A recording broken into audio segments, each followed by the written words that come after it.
Didukung oleh Sarung Al-Samsi, Telkomsel Orbit.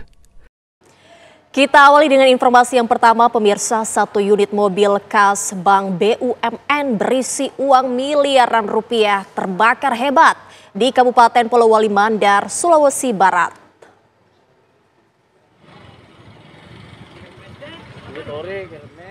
Mobil milik perusahaan swadaya Sarana hangus terbakar di Jalan Trans Sulawesi di Desa Balapalipis, Kecamatan Balanipa, Kabupaten Polowali Mandar.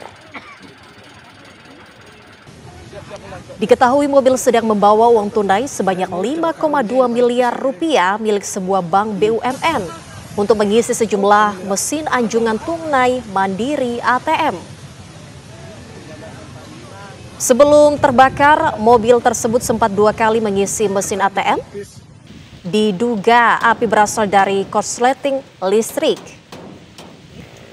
Akibat insiden ini diperkirakan jumlah uang yang ikut terbakar mencapai 4,6 miliar rupiah.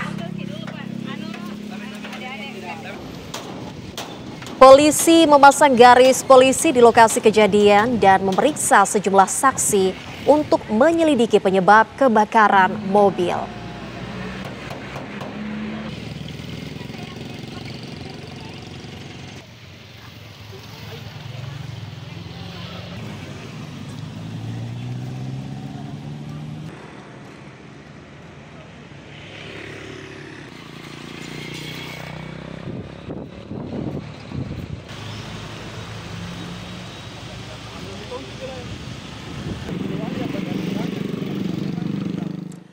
Sebuah mobil box es krim mengalami kecelakaan di kilometer 3 Jembatan Suramadu, Sisi Madura, Bangkalan, Jawa Timur.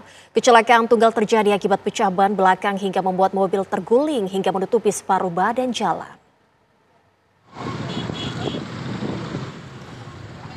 Insiden laka lantas ini terjadi di kilometer 3 Jembatan Suramadu, Sisi Bangkalan.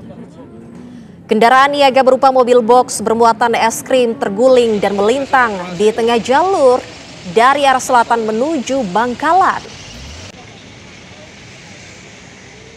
Pengendara lain yang hendak menolong korban sempat dikagetkan kondisi bagian box yang terlepas hingga beberapa meter dari titik mobil terguling. Kerasnya hantaman bodi kendaraan dengan badan jalan membuat bagian box mobil tersebut sampai lepas atau terpisah dari kendaraannya. Kedua korban di dalam mobil, yakni sopir dan kernet, lalu dievakuasi dari TKP ke Rumah Sakit Surabaya. Keduanya mengalami luka-luka serta patah tulang.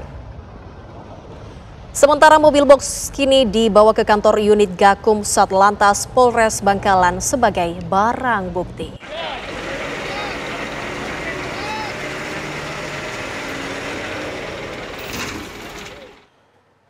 Pemirsa, hujan deras beberapa hari terakhir di Kabupaten Nganjuk, Jawa Timur merendam pemukiman warga dan ladang bawang merah. Para petani bawang merah terpaksa memanen tanaman bawang mereka lebih awal. Pemukiman warga di Kecamatan Rejoso dan Gondang, Kabupaten Nganjuk terendam banjir. Lahan pertanian warga juga tergenang air. Petani bawang merah di Kecamatan Rejoso memanen awal tanaman bawang merah karena khawatir membusuk. Akibat panen awal, sejumlah petani mengaku merugi. Siaran pers BMKG Juanda mengeluarkan peringatan dini potensi hujan dengan intensitas tinggi disertai petir dan angin kencang di wilayah Nganjuk dan sekitarnya selama sepekan ke depan.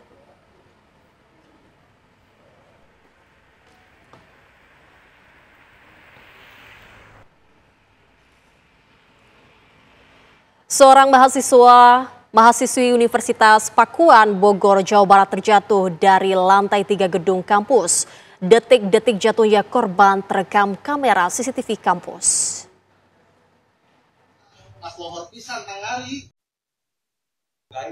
Insiden jatuhnya seorang mahasiswi dari lantai 3 gedung perkuliahan kampus Universitas Pakuan, Bogor, Jawa Barat terekam kamera pengawas. Peristiwa yang terjadi Rabu kemarin menghebohkan kampus ini. Korban diketahui seorang mahasiswi semester 3 Fakultas Ekonomi Bisnis. Sebelum insiden tersebut, ia baru saja selesai mengikuti ujian. Seorang mahasiswa yang berada di lokasi mengaku melihat detik-detik sebelum korban terjatuh. Ketika itu, korban tengah bersandar di pagar pembatas. Ya kan, saya emang lagi lantai 3, lagi belajar untuk ulangan. Tapi ketika saya mau turun buat sholat zuhur, nah saya sempat melihat ada orang di bawahnya masih di situ, tapi cuma baru kayak kayak main kayak cuma duduk di pintu pagar doang. Ya udah saya turun naik lift, saya turun dari lift, dia jatuh. Oh jatuh? Ya Korban segera dibawa ke rumah sakit terdekat untuk mendapatkan perawatan medis. Hingga kini pihak kampus dan kepolisian masih melakukan penyelidikan untuk mengetahui penyebab pasti terjadinya insiden tersebut. Dari Bogor, Jawa Barat, Eko Hadi, TV One mengabarkan. Kita ke kabar lainnya, pemirsa. Polda Metro Jaya melakukan pemeriksaan perdana terhadap tersangka Roy Suryo CS atas kasus ijazah Presiden ke-7 RI Joko Widodo di Ditreskrimum Polda Metro Jaya. Sebelumnya, pelapor mengajukan permohonan kepada penyidik Polda Metro Jaya untuk melakukan penahanan dan menyita alat bukti terhadap Roy Suryo CS.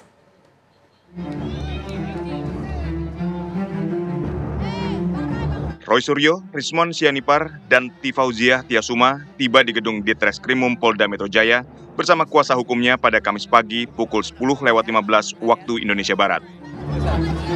Roy Suryo CS mendatangi Polda Metro Jaya untuk menjalani pemeriksaan perdana sebagai tersangka atas kasus ijazah Presiden ke-7 RI Joko Widodo. Sebelum menjalani pemeriksaan, kuasa hukum Roy Suryo menyatakan banyak bukti yang dihadirkan tidak relevan. Roy Suryo pun membawa bukti tersendiri dalam pemeriksaan kali ini untuk diperlihatkan kepada penyidik. Dan salah satu kami hadir atas nama rakyat Indonesia untuk melakukan ini, dan kami menyatakan bahwa ini kami tahu bahwa kami akan dikriminalisasi. Dan kenapa kami tahu? Karena apalagi setelah saya, Dr. Rismon dan Dr. Tifa itu udah merencanakan akan menerbitkan buku yang kedua. Kemudian justru ini adalah langkah kita untuk semakin menegakkan kebenaran. Saya kira itu, dan nanti Dr. Rismon akan menunjukkan apa yang sudah kami rencanakan. Dan insya Allah dengan doa dari teman-teman semua, dengan memohon ridho kepada Allah Subhanahu Wa Taala, ayo kita tegakkan kebenaran di negeri ini. Merdeka! Sebelumnya pelapor Leo Cumanan bersama tim kuasa hukumnya mendatangi Mapolda Metro Jaya karena dipanggil penyidik untuk menerima surat pemberitahuan penetapan tersangka atau SP2T Roy Suryo CS. Dalam diskusi dengan penyidik, pelapor mengajukan permohonan kepada penyidik Polda Metro Jaya untuk melakukan penahanan dan menyita alat bukti terhadap Roy Suryo CS. saya minta kepada penyidik untuk dilakukan sita terhadap barang-barang bukti milik daripada terlapor atau tersangka. Oke. Nah, yang kedua, saya bilang kepada penyidik bahwa perbuatan ini sudah dilakukan terus-menerus. Ya, sudah dilakukan terus-menerus, berulang kali, sehingga ya secara subjektif penyidik boleh melakukan penahanan. Polda Metro Jaya telah menetapkan 8 orang sebagai tersangka yang terbagi dalam 2 klaster dalam kasus ini. Dari Jakarta, tim TV One mengabarkan. Polda Metro Jaya memutuskan tidak menahan Roy Suryo dan kawan-kawan setelah menjalani pemeriksaan di Ditreskrimum Polda Metro Jaya. Pihak kepolisian membolehkan 3 tersangka pulang usai pemeriksaan. Saat ini pemeriksaan sudah selesai dilakukan untuk sementara waktu. Para tersangka sudah memberikan keterangannya. Setelah ini kepada ketiga tersangka kami perbolehkan untuk kembali ke rumahnya masing-masing. Kenapa demikian? Karena ketiga tersangka mengajukan ahli dan saksi yang meringankan. Tentunya dalam hal ini kami sebagai penyidik harus menjaga keseimbangan keterangan dan informasi sehingga proses penegakan hukum ini adil dan berimbang. Lalu apa perkembangan terbaru dari pemeriksaan tersangka Roy Suryo CS atas kasus ijazah Presiden ke-7 RI Joko Widodo di Ditreskrimum Polda Metro Jaya? Kita bergabung dengan reporter TV One Zinedine Duhan langsung dari Polda Metro Jaya. Selamat sore Duhan, apa perkembangan terbaru dari kasus Roy Suryo CS yang kini menjadi tersangka? Ya, Zega dan juga pemirsa, saat ini pemeriksaan terhadap Roy Suryo CS lebih tepatnya ini sudah dimulai sejak pagi hari tadi hingga pukul 18.30 waktu Indonesia bagian Barat ini sudah usai dilakukan, yang mana ini dari berbagai pihak baik penyidik maupun juga dari Roy Suryo, lalu juga diperiksa dari Rizmon Hasyolan dan juga Tifauziah Tiasuma atau Dr. Tifa ini sudah kembali ke kediamannya masing-masing karena tim penyidik memutuskan untuk tidak menahan ketiganya. Ini memang sebelumnya sudah ada pengajuan dari pelapor untuk menahan ketiganya termasuk juga dengan barang bukti maupun alat bukti yang dibawa. Tadi juga kami mendapatkan statement seperti itu dari pihak Polda Metro Jaya yang menyebutkan memang tidak secara rinci apa saja hasil dari pemeriksaan yang dilakukan selama 9 jam 20 menit tersebut. Namun yang dapat dipastikan ini ratusan pertanyaan diberikan kepada ketiganya, yang mana Rizmon sendiri ini memiliki atau diajukan pertanyaan paling banyak oleh penyidik dari Polda Metro Jaya yaitu sebanyak 157 pertanyaan, sedangkan Roy Suryo sendiri dicecar sebanyak 134 pertanyaan. Yang paling sedikit Dr. Tifa ini ditanya sebanyak 74 pertanyaan yang mana memakan waktu 9 jam 20 menit. Dari hasil pemeriksaan oleh tim penyidik di Treskrimum Polda Metro Jaya memang memutuskan akhirnya untuk tidak menahan ketiganya meskipun statusnya sudah ditetapkan sebagai tersangka karena ketiganya ini mengajukan ahli dan juga saksi meringankan yang nantinya secepatnya akan diperiksa oleh tim penyidik dari Polda Metro Jaya. Memang hingga saat ini masih belum dapat dikonfirmasi kapan pemeriksaan terhadap saksi maupun ahli yang nantinya akan diajukan, namun sudah dapat dikonfirmasi bahwa nantinya akan ada 3 ahli dan juga akan ada 2 saksi meringankan yang selanjutnya akan diperiksa oleh tim dari Polda Metro Jaya. Untuk sementara itu informasi yang dapat kami sampaikan, saya kembalikan studio Prita. Terima kasih Zinedine Duhan mengabarkan langsung dari Mapolda Metro Jaya. Selamat bertugas kembali. Terima kasih Anda kembali menyaksikan kabar utama. Pemirsa, Presiden Prabowo Subianto memberikan hak rehabilitasi kepada Abdul Muiz dan Rasnal, 2 guru di Luwu, Sulawesi Selatan yang dipecat dan dijatuhi sanksi hukum usai mengumpulkan dana untuk membantu guru honorer lainnya yang belum gajian.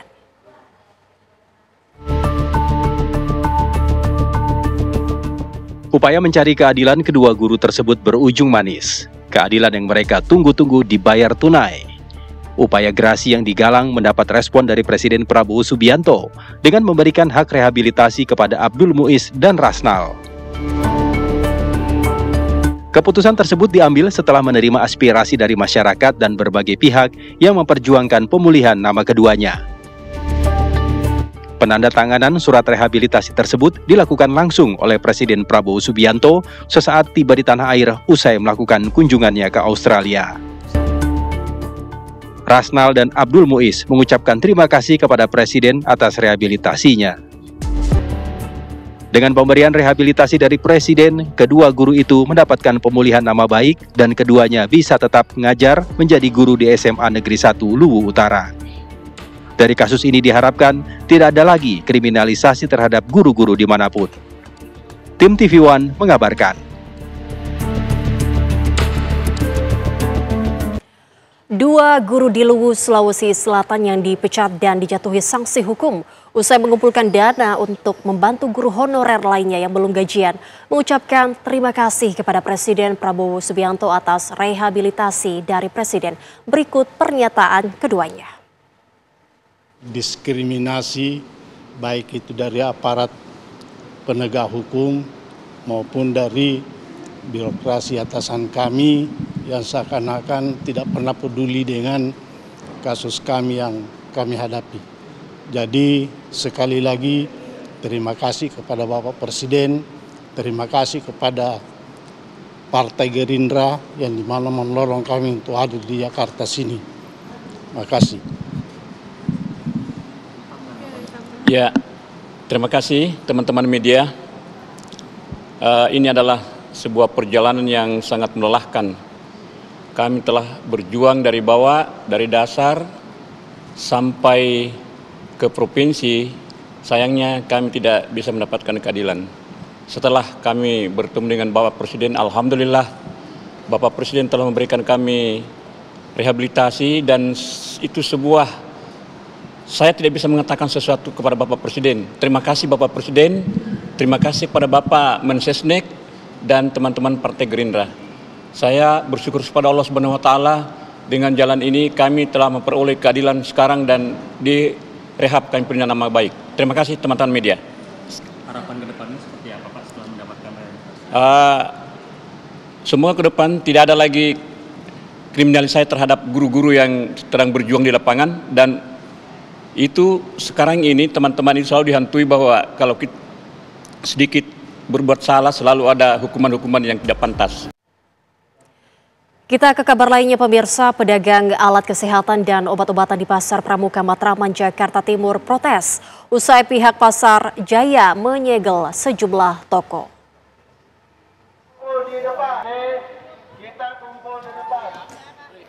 Seluruh pedagang mendadak menutup kios setelah adanya kegiatan penyegelan kios oleh pihak Perumda Pasar Jaya. Kegiatan penjualan alat kesehatan dan obat-obatan pun terhenti. Aksi boikot berdagang ini dilakukan sebagai bentuk penolakan terhadap penyegelan 20 kios pedagang oleh Perumda Pasar Jaya. Para pedagang protes penetapan harga sewa kios selama 20 tahun oleh Perumda Pasar Jaya dinilai terlalu tinggi. Ketegangan pun sempat terjadi saat petugas Pasar Jaya akan menyegel dan menggembok salah satu kios pedagang. Pihak Pasar Jaya menjelaskan penyegelan kios pedagang di Pasar Pramuka dilakukan untuk menertibkan mafia kios yang menyewakan kembali kepada pedagang lain. Pasar Jaya sebelumnya menetapkan harga sewa kios ukuran 4 meter selama 20 tahun, Rp395 juta di lantai 1 dan Rp345 juta untuk kios di lantai 2.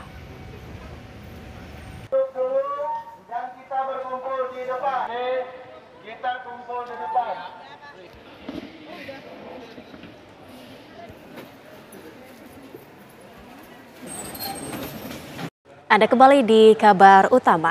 Pemirsa, pendakwah muda asal Kediri, Jawa Timur, Gus Elham Yahya jadi sorotan publik setelah video kontroversial dirinya saat berdakwah viral.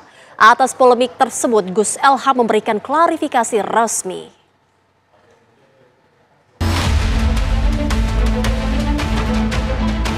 Penceramah muda asal Kediri, Jawa Timur, Gus Elham Yahya jadi sorotan publik setelah video kontroversial dirinya saat dakwah viral dan dinilai publik sebagai bentuk pelecehan. Dalam video viral yang beredar memperlihatkan Muhammad Ilham Yahya Al-Maliki atau dikenal dengan Gus Elham, pimpinan Majelis Taklim Ibadalah, Desa Kaliboto, Kecamatan Tarokan, Kediri, Jawa Timur, menciumi anak perempuan dalam kegiatan dakwah dan di depan para jemaah. Aksi tersebut memicu kecaman luas di media sosial. Atas polemik tersebut, Gus Elham memberikan klarifikasi resmi terkait video dirinya yang viral. Dalam pernyataannya, Elham mengaku hilaf dan menyesal atas tindakan yang membuat gaduh di masyarakat. Untuk kerendahan hati, saya Muhammad Ilham Yahya Al-Maliki secara pribadi memohon maaf yang sebesar-besarnya kepada seluruh masyarakat atas beredarnya video yang menimbulkan kegaduhan. Saya mengakui bahwa hal tersebut merupakan kekhilafan dan kesalahan saya pribadi. Saya berkomitmen untuk memperbaiki dan menjadikan peristiwa ini sebagai pelajaran berharga agar tidak mengulangi hal serupa di masa mendatang. Elham juga menyatakan anak-anak dalam video viral itu ada dalam pengawasan orang tua yang ikut pengajiannya. Perlu disampaikan juga bahwa anak-anak dalam video viral tersebut adalah mereka yang dalam pengawasan orang tuanya yang mengikuti rutinan pengajian saya. Namun demikian, saya tetap memohon maaf atas hal tersebut. Sebelumnya, Gus Elham juga pernah membuat kontroversial soal perkara rokok saat pengajian. Dari Kediri, Jawa Timur, Muhammad Imron, TV One mengabarkan.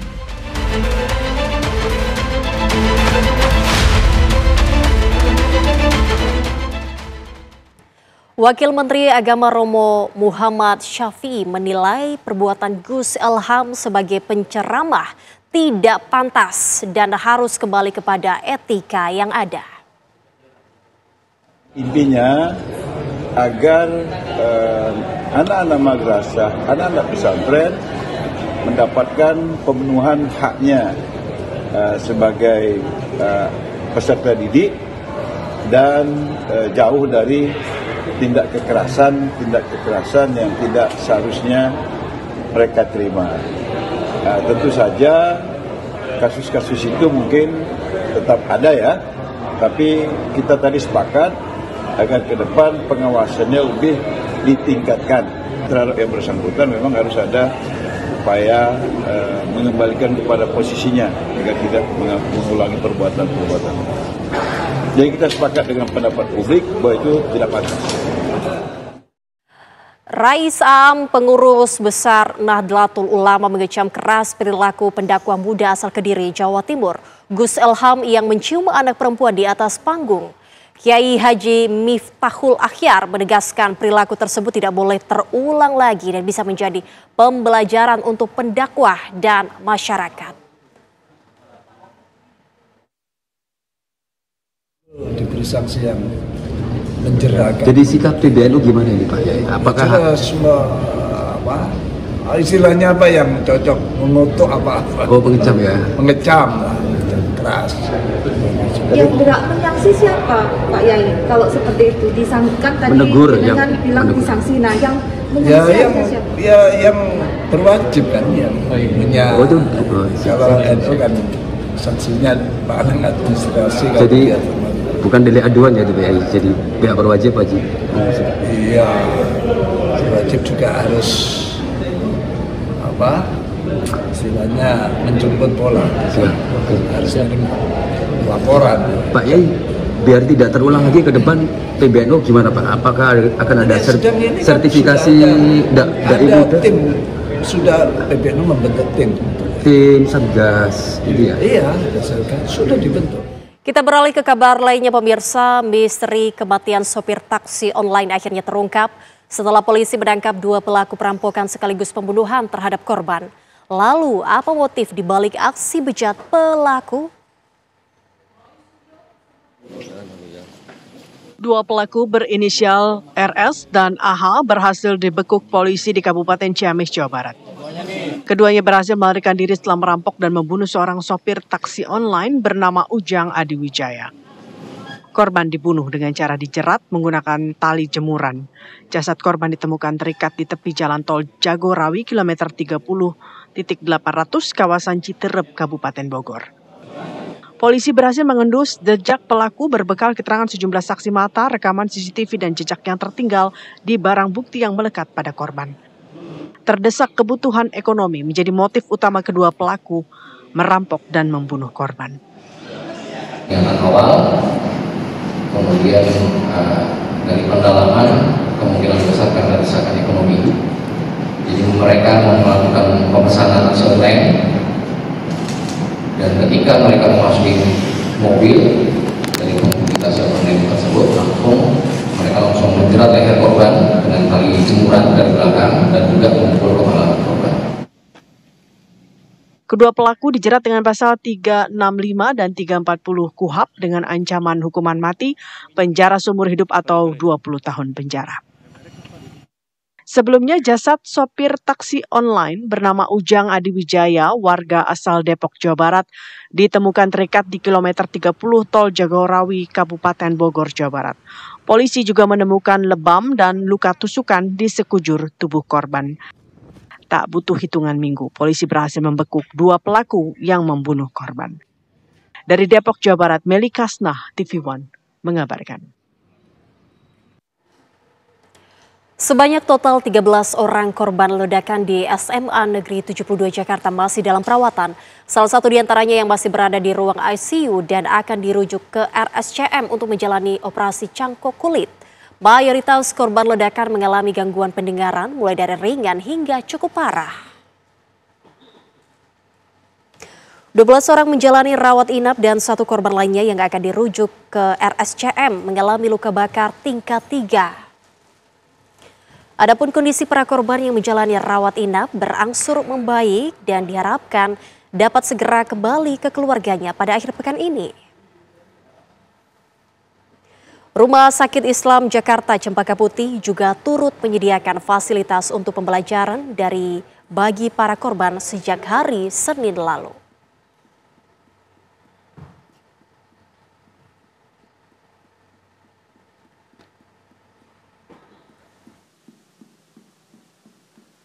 Hari ini jumlah pasien hari Kamis ya, tanggal 13 November jam berapa? 9:20. Jumlah pasien rawat inap 12 orang. Kondisi jasmaninya terus membaik dari hari ke hari dan mereka dirawat di ruang ranap biasa. Penanganan di RSCJ Cempaka Putih dilakukan secara terpadu dan holistik ya, meliputi penanganan kondisi medik, itu unsur utamanya dari dokter-dokter kami, dan psikososial oleh tim psikologi kepolisian, pendampingan dari Dinas Pendidikan dan juga dari KPAI.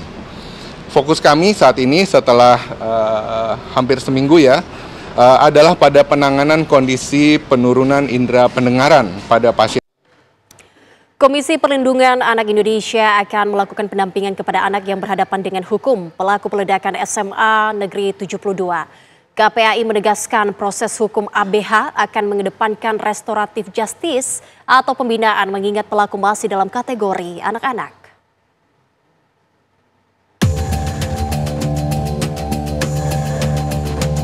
Komisi Perlindungan Anak Indonesia KPAI terus melakukan pendampingan kepada anak yang berhadapan dengan hukum usai Polda Metro Jaya menetapkan pelaku peledakan SMA Negeri 72 Jakarta.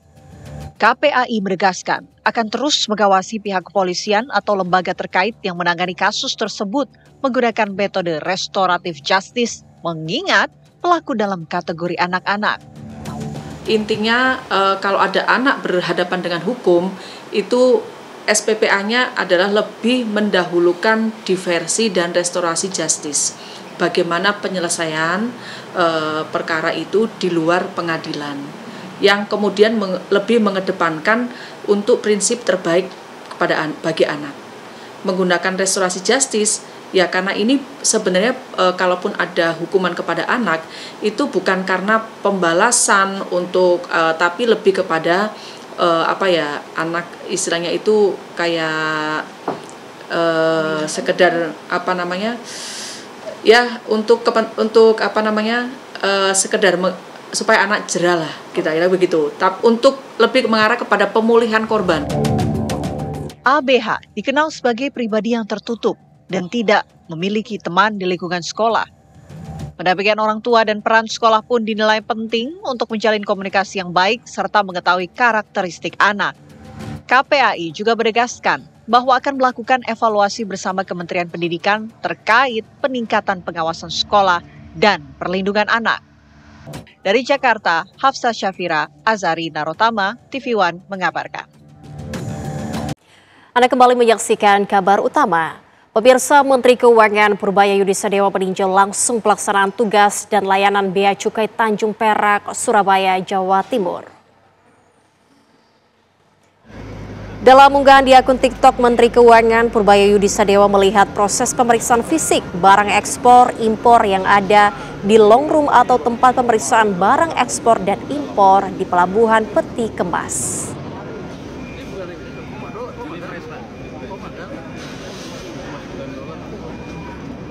Kontainer bagus hasilnya, kita habis itu ke lab juga. Jadi waktu periksa kontainer ada yang menarik tuh, harganya kelihatannya kemurahan. Nanti kita akan dicek masa harga barang sebagus itu cuma $7 di marketplace 40-50 juta. Tapi ini akan dicek lagi ya. Jadi lab kita bagus. Nanti saya bilang tadi ke teman-teman di lab kalau udah kurang peralatan tolong dikasih tahu sehingga kita bisa lengkapin.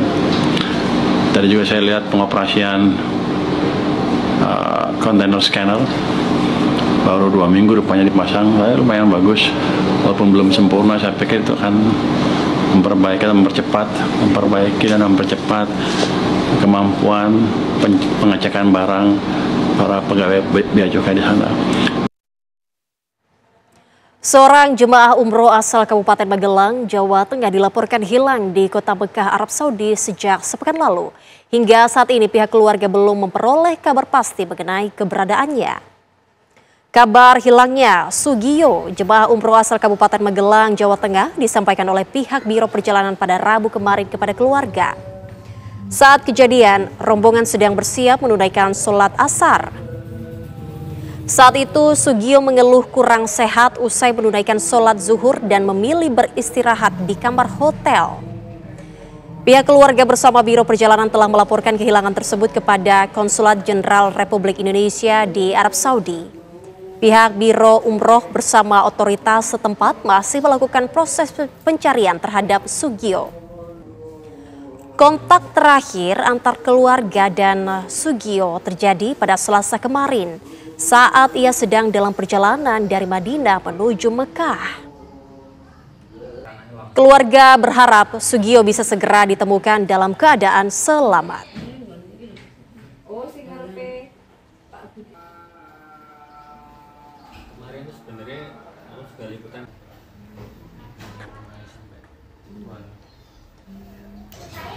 Kabar utama kembali untuk Anda pemirsa. Diduga gagal saat menyalip minibus, syarat penumpang tabrak truk muatan pasir di Pangandaran, Jawa Barat. 1 orang penumpang terluka, sementara penumpang dan supir dalam kondisi selamat. Inilah mobil minibus yang menabrak truk muatan pasir di Jalan Raya Ciganjeng pada Herang, Pangandaran, Jawa Barat, Kamis siang. 1 penumpang minibus terluka dan dievakuasi ke puskesmas setempat. Sementara penumpang lain dan supir kedua kendaraan tersebut selamat. Menurut supir truk, kecelakaan terjadi ketika mobil minibus melaju dari arah Pangandaran dan hendak menyalip kendaraan di depannya.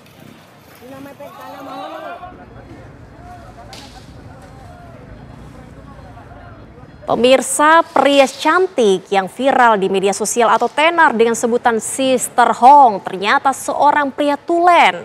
Masyarakat Lombok Tengah dihebohkan dengan pengakuan sosok asli di balik tampilan anggun dan mempesona itu. Sister Hong, MUA, asal Kecamatan Mujur, Kabupaten Lombok Tengah, selama ini dikenal aktif membagikan kegiatan merias dan aktivitas sehari-hari di media sosial. Penampilannya yang feminim dan wajahnya yang cantik membuatnya cepat populer di dunia maya. Namun belakangan terungkap bahwa Sister Hong yang memiliki nama asli Denny Apriyadi adalah seorang laki-laki tulen. Sejak viral, Sister Hong dengan nama perempuan Dea ini memilih untuk menutup diri dan memprivat akun media sosialnya.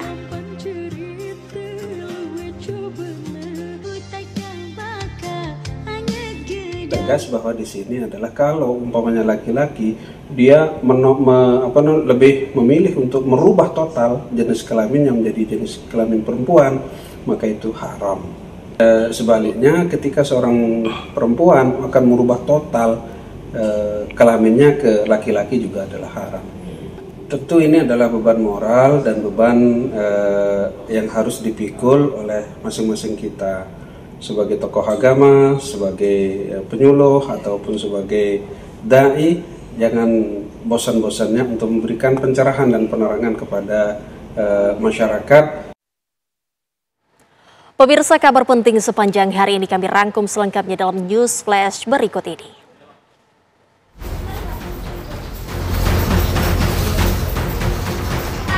Seorang jemaah umroh asal Kabupaten Magelang, Jawa Tengah dilaporkan hilang di kota Mekah, Arab Saudi sejak sepekan lalu. Pihak keluarga bersama Biro Perjalanan telah melaporkan kehilangan tersebut kepada Konsulat Jenderal Republik Indonesia di Arab Saudi. Pihak Biro Umroh bersama otoritas setempat masih melakukan proses pencarian terhadap Sugio.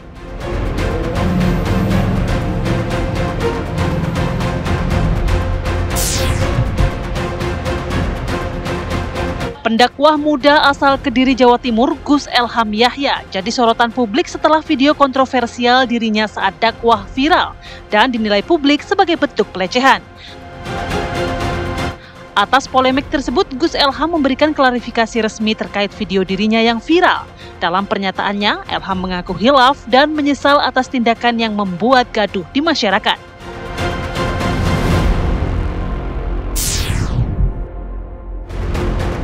Presiden Prabowo Subianto telah menyelesaikan kunjungan kenegaraannya ke Australia pada Rabu waktu setempat.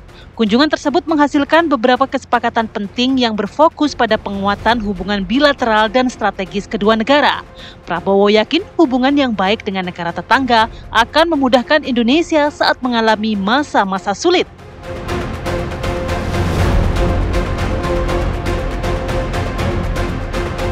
Pemirsa, kabar tadi menutup jumpa kita di kabar utama malam ini. Sesaat lagi Anda akan menyaksikan kabar hari ini bersama dengan Haidar Faisal. Saya Prita Zeki dan seluruh kru yang bertugas undur diri. Terima kasih atas atensi Anda. Selamat malam, sampai jumpa. Didukung oleh Sarung Al Samsi, Telkomsel Orbit,